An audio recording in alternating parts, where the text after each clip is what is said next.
I demand a trial by combat. Hi everyone, I'm Sandrine here and Happy Cool, and welcome to a new review for Game of Thrones. This week's episode was called The Laws of Gods and Men.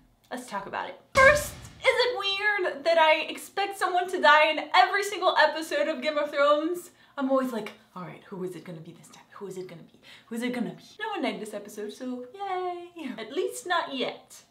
But of course, before we get to the big moment of the episode, let's just start with Stannis and Davos. My first thought when they went to the Iron Bank is Mycroft works at the Iron Bank. That's crazy. It makes sense in a weird way. Crossover.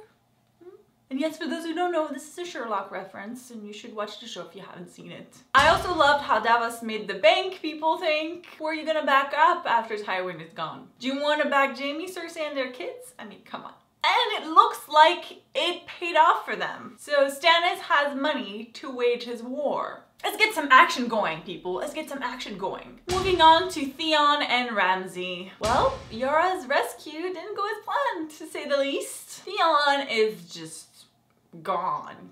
If there was any doubt, he's just no more. Even she said, my brother's dead.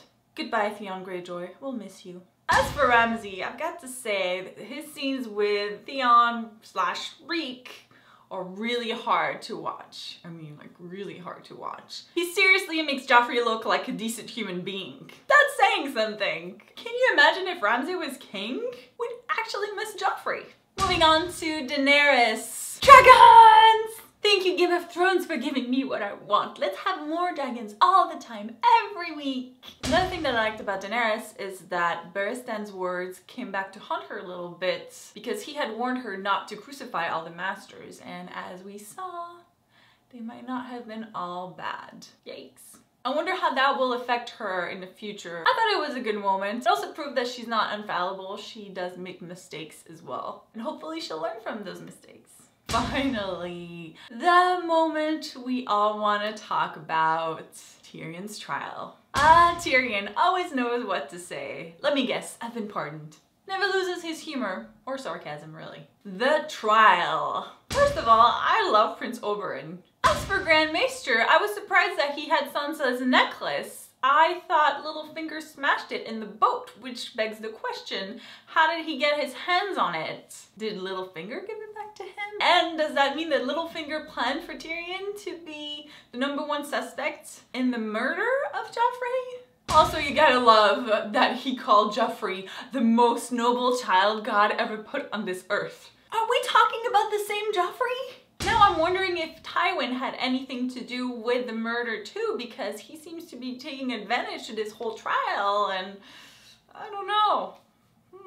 I wouldn't put it past Tywin. I honestly don't know what to think right now. One thing's for sure, Tywin is definitely using the trial to his advantage. And I just love that Jaime was willing to give up everything to save Tyrion. Jaime and Tyrion.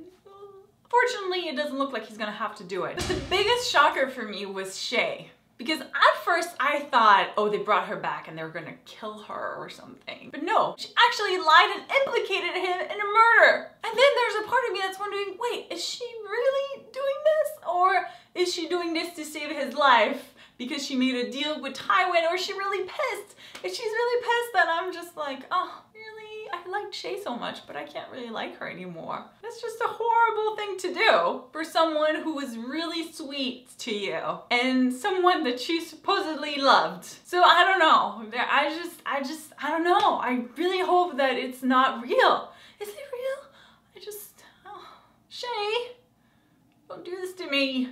Don't do this to me. Even Marjorie is like, what the hell is going on? And of course, this all leads to Tyrion's amazing speech. Should we congratulate Peter Dinklage for his new Emmy? Because that's happening, right? Just epic quote after epic quote after epic quote. I can't even, poof. What a moment. And to be honest, I'm a little bit worried about Tyrion now. How is Tywin going to save Tyrion now? And if Tyrion dies, which, oh my God, Game of Thrones, don't do this to me. Don't do this to me. But if it happens, don't do it. I doubt that Jaime would resign from the Kingsguard. So yeah, don't do it.